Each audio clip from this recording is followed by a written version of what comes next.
Dhavaleswaram cotton barrage వద్ద గోదావరి వరద క్రమంగా ఉగ్రరూపం దాల్చుతోంది.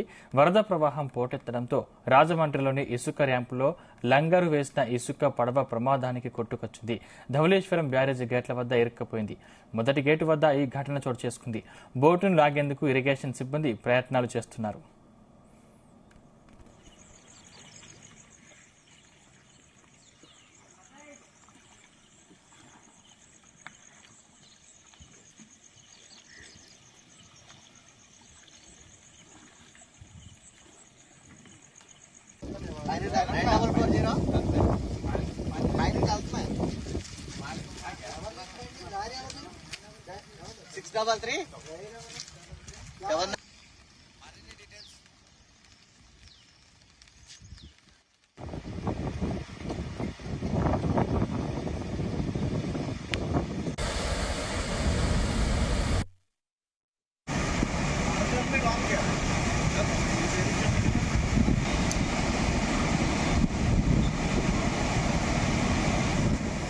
రైట్, ఇదే అంశానికి సంబంధించిన మరిన్ని పూర్తి డీటెయిల్స్ మా ప్రతినిధి ప్రసాద్ అందిస్తారు. ప్రసాద్.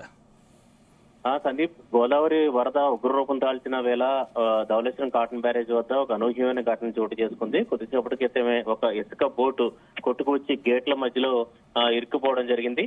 ఇందులో చూస్తే కనుక ఏదైతే ఈ గోదావరి ధవళేశ్వరం కాటన్ బ్యారేజ్ వద్ద దాదాపు 5 లక్షల క్యూసెక్ల వరకు కూడా ప్రవాహం రాజమండ్రి నుంచి ధవళేశ్వరం వైపు కూడా ఉధృతంగా రాజమండ్రి ఇసుక ర్యాంపు వద్ద ఉన్న రంగమైన ఒక పడవ ఈ వరద ప్రవాహానికి కొట్టుకొచ్చి గేట్ల మధ్యలో ఇరుక్కుపోయింది. మొత్తం మొదటి గేట్ వద్ద ఈ ఘటన చోటు చేసుకుంటే మొత్తం ధవళేశ్వరం బ్యారేజ్ కి సంబంధించి 175 గేట్లు ఉంటాయి. అందులో ధవళేశ్వరం చేసుకుంది. అయితే ప్రస్తుతం చూస్తే కనుక గోదావరి వరద ఉధృతంగా అన్ని గేట్లను కూడా పైకి ఎత్తి ఉంచారు ఇరిగేషన్ సిబ్బంది. దీంతో గేట్ లేదు కానీ ఆ గేటు వద్ద ఈ పడవ ఇరుక్కుపోయిన నేపథ్యంలో దాన్ని తీసేందుకు కూడా ఇరిగేషన్ సిబ్బంది కూడా ప్రస్తుతం మత్స్యకారులు కూడా ప్రయత్నిస్తున్నారు.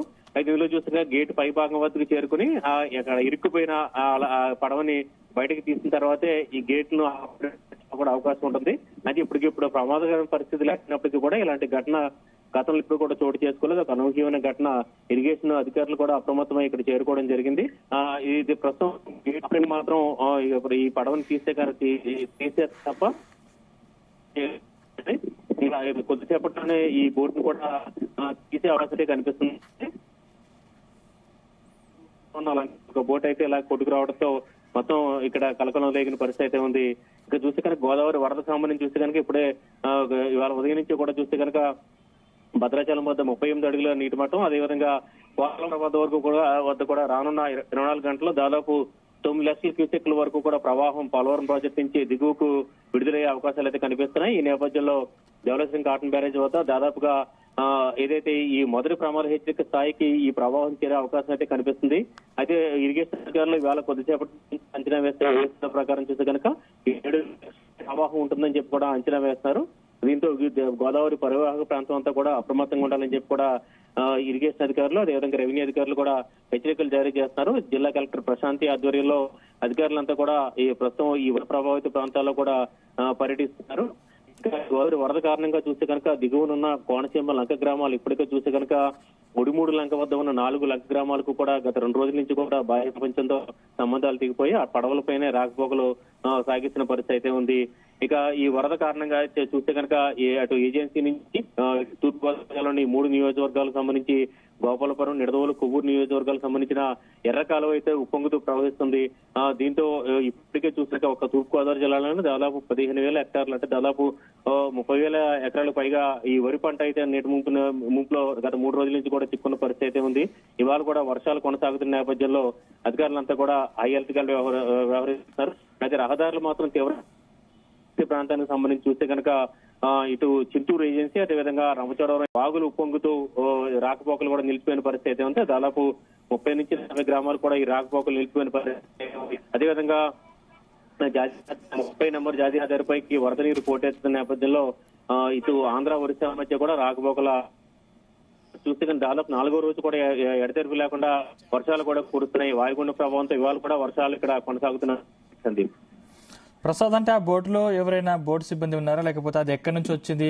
ఆ బోటు దగ్గర ఉన్న గేటుని ఎత్తితే ఎటువంటి ఘటన చోటు చేసుకునే అవకాశం ఉంది? ఆ బోటు వల్ల గేటుకు ఏమైనా ఇబ్బందులు తలెత్తే అవకాశం ఉందా? ప్రస్తుతానికి అయితే చూసుకున్నా కేవలం యాదృచ్ఛికంగా అంటే ఈ వరద ప్రవాహానికి వచ్చి అంటే ఇది ఏదైతే వరద ఉధృతి నేపథ్యంలో రాజమండ్రి రూరల్ వద్ద ఉన్న ర్యాంపుల్లో కూడా మూతపడ్డాయి. ఏదైతే ఈ పడవలన్నీ కూడా గోదావరిలోకి వెళ్లి అక్కడ ఇసుక డంపింగ్ చేసుకుని లోడింగ్ చేసుకుంటూ ఉంటాయి. అయితే ఇది ఓపెన్ రైట్ కాబట్టి వరద నేపథ్యంలో లంగర్ వేసిన పడవల్లో ఒక బోటు అయితే ఇలా ప్రస్తుతం అందులో ఆ బోటు చిక్కున్న సమయంలో అయితే ఎవరు కూడా అందులో మధ్యాహ్నం కావచ్చు లేదంటే ఆపరేషన్ చేసే వ్యక్తులు ఎవరు లేరు. ఉధృతికి కొట్టుకొచ్చి ఇలాగా బ్యారేజ్ వద్ద ఇరుక్కుపోయిన పరిస్థితి అయితే ఉంది. అయితే బ్యారేజ్ కి సంబంధించి గేట్ కి అయితే ఇప్పటి వరకు ప్రస్తుతానికి ఎలాంటి నష్టం లేదు. ఎందుకంటే గేట్ ఇప్పటికే కూడా పైకి వెత్తి ఉంది.